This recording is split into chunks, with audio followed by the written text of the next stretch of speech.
Toon Bells. શું વાત છે મોનુજી, તમે ખુશ નથી લાગી રહ્યા? કોઈ ચિંતાની વાત છે કે શું? આપણા બંને બચ્ચા જલ્દી જ આપણી સામે હશે એ વાતની મને બહુ ખુશી છે, પણ એમના ભવિષ્યની ચિંતા પણ તો કરવી પડશે ને. તમે કેમ ચિંતા કરો છો? પિંકી, આજે મોસમ બહુ ખરાબ છે. છેલ્લા 5-6 કલાકથી સતત વરસાદ પડે છે. જો આપણો માળો જ તૂટી જશે તો આપણા થનાર બચ્ચાઓનું શું થશે? એક જંગલમાં જાંબુ અને લીમડાના 2 ઝાડ હતા, જેના પર મીનુ કબૂતરી અને પિંકી ચકલી રહેતા હતા. બંનેનો માળો થોડેક જ દૂર હતો. તેઓ પાડોશણ હોવાની સાથે સાથે એકબીજાની સારી મિત્ર પણ હતી. એક દિવસ અરે રે, આજે તો વાતાવરણ બહુ જ ખરાબ છે. લાગે છે જોરદાર વરસાદ આવવાનો છે. ખાલી આજે જ નહીં, વરસાદની ઋતુ શરૂ થઈ ગઈ છે. હવે તો દરરોજ વરસાદ પડશે. હવે આની આદત પાડી દે. મને લાગે છે કે આપણે જેટલું પણ થાય અનાજ જમા કરી દેવું જોઈએ. જલ્દી જ આપણા બચ્ચા પણ આ દુનિયામાં આવવાના છે. એમના માટે પણ તૈયારી તો કરવી પડશે ને. ઠીક કહો છો તમે. હું મારી સહેલી મીનુને મળીને આવું છું. પછી અમે બંને સાથે ખાવાનું શોધવા પણ જતા આવીશું. હા હા, સારું. પિંકી ઉડીને મીનુ કબૂતરીના માળા પાસે પહોંચી અને જઈને દરવાજો ખખડાવે છે. દરવાજા પર અવાજ સાંભળી મીનુ દરવાજો ખોલે છે. અરે પિંકી, તું સાચું કહું તો હું તને બહુ જ યાદ કરતી હતી. કેમ છે તું? હું તો ઠીક છું, પણ મને એમ કે તું આજકાલ કેમ નથી દેખાતી? ના ખાવાનું લેવા સાથે આવે છે અને ના તો સાંજે ફરવા નીકળે છે. તારી તબિયત તો ઠીક છે ને? પિંકીની વાત સાંભળી મીનુ કબૂતરી થોડું શરમાઈ જાય છે અને તેને પોતાની સાથે માળામાં લઈ જાય છે. આજો, મારા બહાર ના નીકળવાનું કારણ કોઈ બીમારી નહીં, પણ આ છે. પિંકીએ જોયું કે સામે 3 ઈંડા છે અને મીનુ તેને પ્રેમથી જોઈ રહી છે. આ 3 ઈંડાઓ દુનિયામાં આવી ગયા છે અને મારે તેમને ખૂબ પ્રેમ આપવો છે અને બહુ જ સાચવીને રાખવા છે. અને પછી તને તો ખબર જ છે ને કે ઈંડાને શિકારીઓ પાસેથી બચાવીને રાખવા પડે છે. તેથી આજકાલ હું આખો દિવસ ઈંડાઓ જોડે જ રહું છું. મને લાગ્યું જ હતું કે હું 1-2 દિવસ બહાર નહીં નીકળું તો તું મને શોધતા શોધતા મારા ઘરમાં આવી જ જઈશ. અરે વાહ, આ તો ખૂબ સરસ ખબર સંભળાવી તે. કોંગ્રેચ્યુલેશન સખી. થોડાક દિવસોમાં મારે પણ ઈંડા આવવાના છે અને જ્યારે મારા ઈંડામાંથી બચ્ચા બહાર આવશે ત્યારે આપણા બચ્ચાઓ એક સાથે મોટા થશે. કેટલું સારું લાગશે ને મીનુ, જ્યારે આપણા બચ્ચાઓ પણ આપણી જેમ પાક્કા મિત્રો બની જશે. તારો મતલબ તને પણ બચ્ચા આવવાના છે? હા મારી પ્રિય સખી, મારા ઘરે પણ બચ્ચાઓ આવવાના છે. બંને બહેનપણીઓ એકબીજાની ખુશીમાં ખૂબ જ ખુશ હતી. મીનુ કબૂતરી તેના ઈંડાની દેખરેખમાં મશગુલ હતી અને બીજી બાજુ પિંકી ચકલી તેના બચ્ચાની આવવાની ખુશીમાં પોતાના માળામાં જરૂરી સામાન ભેગો કરવામાં લાગી હતી. જલ્દીથી પિંકી ચકલી 2 ઈંડાને જન્મ આપે છે.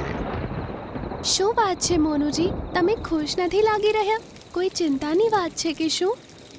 આપણા બંને બચ્ચા જલ્દી જ આપણી સામે હશે એ વાતની મને બહુ ખુશી છે, પણ એમના ભવિષ્યની ચિંતા પણ તો કરવી પડશે ને. તમે કેમ ચિંતા કરો છો? આપણે બંને છીએ ને તેમને સંભાળવા માટે. તેમાં ડરવાની કોઈ વાત નથી.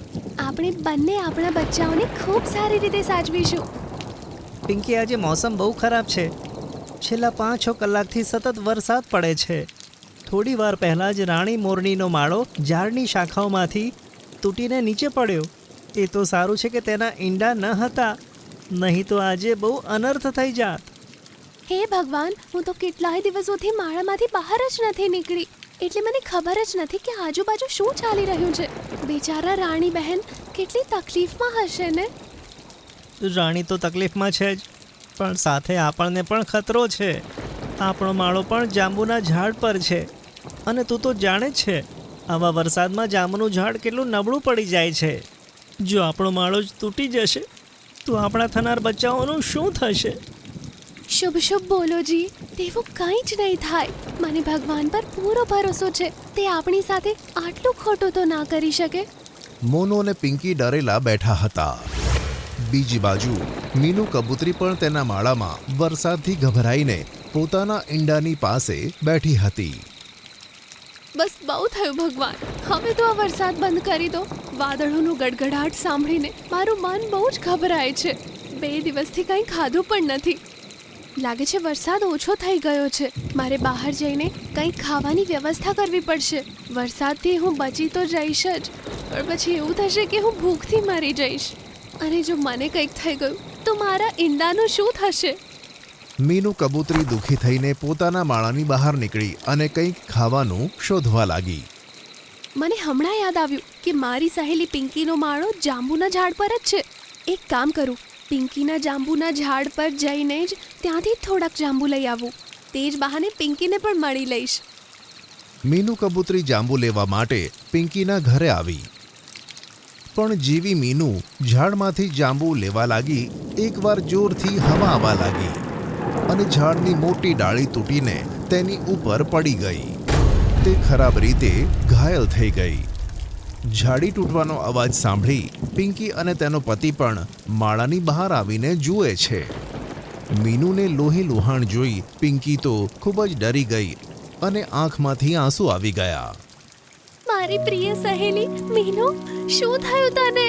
હે ભગવાન, આ વરસાદ બીજા કેટલા પક્ષીઓને બેઘર કરશે અને કેટલાને અનાથ અને અપંગ કરશે. હે ભગવાન, આ તોફાન હવે બંધ કરી દો, નહીં તો શું થઈ જશે. પિંકી તેની બહેનપણીને જમીન પર પડેલી જોઈ જોર જોરથી રડે છે. ત્યાં જ મીનુ પિંકીને કહે છે, પિંકી બહેન, કદાચ આપણા બંનેનો સાથ અહીંયા સુધી જ હતો. મારો આ દુનિયામાંથી જવાનો સમય થઈ ગયો છે, પણ જતા પહેલા મને મારા 3 ઈંડાઓની ચિંતા થાય છે. જો હું નહીં રહું તો મારા બચ્ચાઓનું શું થશે? મને વચન આપ કે તું મારા બચ્ચાઓને ક્યારેય નહીં છોડે. મીનુ બહેન, તને કંઈ નહીં થાય. અમે તને વૈદ્યની પાસે લઈ જઈએ છીએ. તારા બધા જખમોનો ઈલાજ થઈ જશે. તું એકદમ ઠીક થઈ જઈશ અને જોજે, તું તારા બચ્ચાઓની સંભાળ તારા પોતાના હાથે કરીશ. પિંકી તેને આશ્વાસન આપતી જ હતી એવામાં મીનુની આંખો મીંચાઈ ગઈ. મારી સહેલી મીનુ, આવું ના થઈ શકે. એકવાર ઉઠી જા. પિંકી રડતી જ હતી એવામાં તેના પતિ મોનુને મોનુ કબૂતરીના તે ઈંડા યાદ આવ્યા. અરે પિંકી, આ રડવાનો સમય નથી, તારી મિત્રતા નિભાવવાનો સમય છે. આપણે મીનુ કબૂતરીને પાછા નહીં લાવી શકીએ, પણ તેના 3 બચ્ચા વિશે તો વિચાર કર. તેમનું શું થશે? લાગ જોઈને કોઈ શિકારી તે ઈંડાને પોતાનો શિકાર બનાવશે તો અનર્થ થઈ જશે. તમે સાચું કહેતા હતા. મીનુને તેના બચ્ચાની કેટલી ચિંતા હતી. જ્યારે હું તેને મળવા ગઈ હતી ત્યારે તે તેના બચ્ચાને જોઈને કેટલી ખુશ હતી. આપણે તેના ઈંડાની રક્ષા કરવી પડશે. અને તમે જોયું ને, મરતી વખતે તેણે તેના ઈંડાની રક્ષા કરવાનું વચન પણ લીધું છે. પણ આપણે શું કરીએ પિંકી? આપણા પણ 2 ઈંડા છે. જો આપણે તેના ઈંડાની ચિંતા કરીશું ને તો આપણા ઈંડાનું શું થશે? કદાચ આ પરીક્ષાનો સમય છે પિંકી. તું બસ આમ સમજી લે, તારા 2ની પણ 5 ઈંડા હતા. જો તું 2ની જગ્યાએ 5 ઈંડાને જન્મ આપતી તો તું એમની દેખભાળ ના કરત? મેં નક્કી કર્યું છે, આપણે મીનુના ઈંડાની દેખભાળ આપણા ઈંડાની જેમ જ કરીશું. મોનુની વાત સાંભળી પિંકી ચકલી મીનુના માળામાં આવે છે.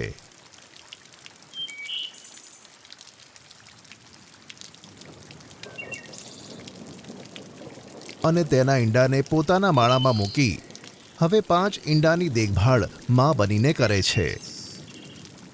ધીરે ધીરે થોડા દિવસો વીતે છે. એક દિવસ વરસાદ રોકાયા પછી જંગલમાં તડકો નીકળે છે.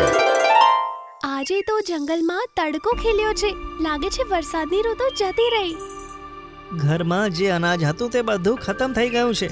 તું ઈંડાનું ધ્યાન રાખ, હું જરા ખાવાનું લઈને આવું છું. ઠીક છે મોનુજી, હું 5 બચ્ચાઓનું ધ્યાન રાખીશ. તમે ખાવાની વ્યવસ્થા કરીને આવો. ખાવાની શોધમાં મોનુ માળો છોડી ઘણો દૂર આવી ગયો હતો. પહેલાં તો જાંબુના ઝાડ પર જે જાંબુ હતા તેનાથી જ અમારું ગુજરાન ચાલતું હતું. પણ હવે જાંબુની ઋતુ પણ ખતમ થઈ ગઈ. કંઈ ખબર નથી પડતી શું કરું. ઘણા દિવસોથી પિંકીએ બરાબર ખાવાનું નથી ખાધું. આજે મારે ખાવાની વ્યવસ્થા કરવી જ પડશે. થોડી જ વારમાં મોનુને જંગલમાં એક જગ્યાએ ઘણું બધું અનાજ વિખેરાયેલું જોવા મળ્યું. અરે વાહ, આટલું બધું અનાજ! લાગે છે મારી શોધ પૂરી થઈ. જેવો જ મોનુ તે દાણાને પકડે છે, શિકારીની એક જાળ આવીને મોનુને તેમાં પકડી લે છે. શું મોનુ ક્યારેય શિકારીની જાળમાંથી મુક્ત થઈ શકશે? શું મોનુ પછી તેના પરિવાર પર પણ દુઃખોનો પહાડ તૂટી પડશે? કે પછી પિંકી ચકલી બધું સંભાળી લેશે? તે જાણવા જુઓ આ વાર્તાનો આગળનો ભાગ. મિંકુ મોર ઝાડની પાસે બેઠો હતો. ચુન્નુમુન્નુ ચકલીઓ તેની પાસે આવી. મિંકુ કાકા, અમને એક વાર્તા સંભળાવો ને. તમારી વાર્તાઓ અમને બહુ જ ગમે છે. સારું બાળકો, હું તમને એક એવી વાર્તા સંભળાવું છું જેનાથી તમને ખબર પડશે કે ક્યારેક ક્યારેક ડર પણ આપણા માટે સારો હોય છે. તો સાંભળો. એક પોપટ હતો જેનું નામ હતું ચિરકુટ. પણ જ્યારથી તે જન્મ્યો હતો ત્યારથી તેની એક જ મુશ્કેલી હતી. શું મુશ્કેલી હતી કાકા? અરે ધીરજ રાગ બતાવું છું. બહુ બોલે છે, વચ્ચે ટોક્યા ના કર. હા, મેં તેને કહ્યું છે જ્યારે કાકા વાર્તા કહે ત્યારે વચ્ચે નહીં બોલવાનું. હા, તો પેલા પોપટના જીવનમાં આ સમસ્યા હતી કે જ્યારથી તે જન્મ્યો હતો ત્યારથી બોલી નતો શક્યો. તેનાથી બોલાતું જ ન હતું. એક દિવસ ચિરકુટ ડાળી પર બેઠો હતો અને આજુબાજુ બેઠેલા પક્ષીઓ ફળ ખાતા હતા. આ પક્ષીઓ કેટલા સરસ સરસ ફળ ખાઈ રહ્યા છે. કદાચ મને પણ તે ખાવા માટે મળે. પક્ષીઓ ચિરકુટને જોઈને બોલે છે, અરે જુઓ જુઓ, આ ચિરકુટ પોપટને જુઓ. આ એવો પોપટ છે જે બોલી નથી શકતો. મેં તો ક્યારેય ના બોલવા વાળો પોપટ જોયો જ નથી. શું આવો પોપટ હોય છે ખરેખર? ચિરકુટ શું જોઈ રહ્યો છે? શું તારે પણ આ રસીલા ફળો ખાવા છે? સારું, લે ફળ ખા. લે લે. ચિરકુટ ફળ લેવા આગળ આવે છે ત્યારે પેલું પક્ષી પાછળ હટી જાય છે. આટલી જલ્દી પણ શું છે ચિરકુટ? ચાલ, ગાવાનું તો ગાઈને બતાય. સાંભળ્યું છે તારું ગળું તો ખૂબ જ સુરીલું છે. આમ કહીને બધા પક્ષીઓ હસવા લાગે છે, પણ ચિરકુટ ઉદાસ થઈ જાય છે અને ઉડીને બીજા ઝાડ પર જતો રહે છે. ત્યારે ચિંકી ચકલી ઉડીને ચિરકુટની પાસે આવે છે. મેં બધી વાતો સાંભળી લીધી છે જે પેલા પક્ષીઓએ તને કહ્યું છે, પણ તું ખોટું ના લગાડીશ. ચિરકુટની આંખોમાંથી આંસુ વહેવા લાગે છે. ખોટું કેમ ન માનું? બધા મને આ વાતના મેણા મારે છે કે મારો અવાજ નથી. એમાં મારો શું વાંક છે? ચિંકી કહે છે, હું તારી મદદ કરી શકું છું.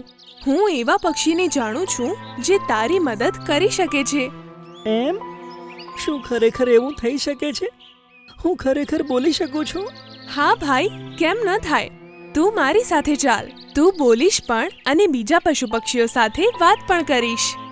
કાળા પહાડ પાસે વડના ઝાડ ઉપર જે ઉલ્લુ અંકલ રહે છે તે સારા વૈદ્ય છે. તે તારી મદદ જરૂર કરશે. બંને ઉડીને ઘુવડ વૈદ્ય પાસે જાય છે. દાદા, આને જુઓ. શું આનો અવાજ નીકળી શકે? શું આ બોલી શકે છે? આમ આવ, મોઢું ખોલીને બતાવ. ચિરકુટ તેનું મોઢું ખોલીને દાદાને બતાવે છે.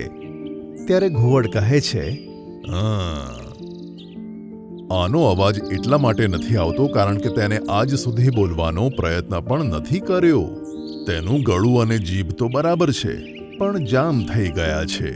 દાદા, આના મમ્મી પપ્પા નાનપણમાં જ જતા રહ્યા હતા. બાકી પોપટોએ આને તેમની સાથે ના રાખ્યા.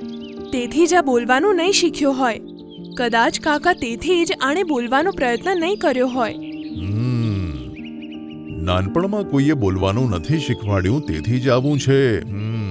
તેનો ઈલાજ કરવા માટે કાળા સેતુર અને કાળા જામફળની જરૂર પડશે, જે તારે લઈને આવવાનું રહેશે. હા, તમે તેની ચિંતા ના કરો. હું તેને લઈને આવીશ.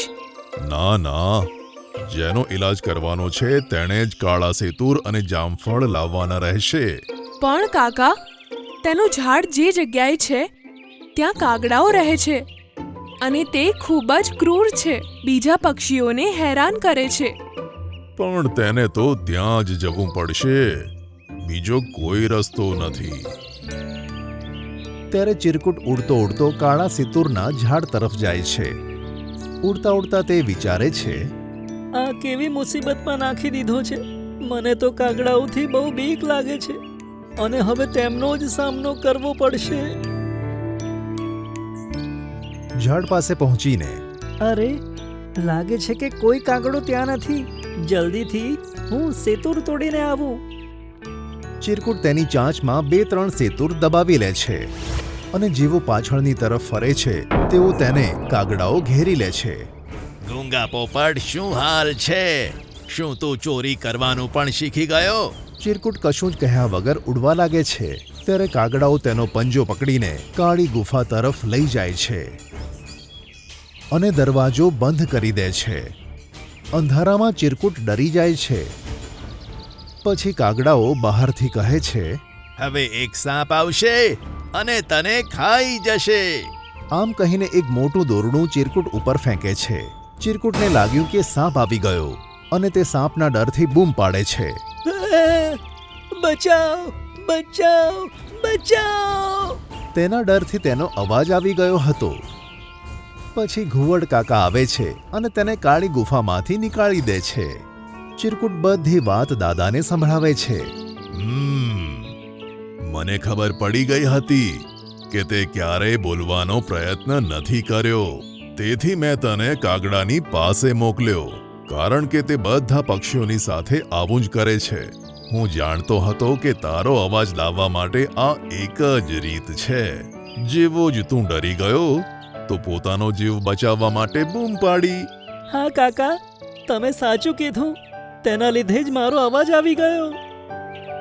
ચિંકી બહેન, તારો ખૂબ ખૂબ ધન્યવાદ જે તું મને અહીંયા લઈ આવી. આ તો મારી ફરજ હતી અને કોઈએ સાચું જ કીધું છે. ક્યારેક ક્યારેક બીક પણ કોઈ માટે ફાયદાકારક નીવડે છે. તો ચુન્નુ મુન્નુ, તમે શું શીખ્યા? વાર્તા કેવી લાગી?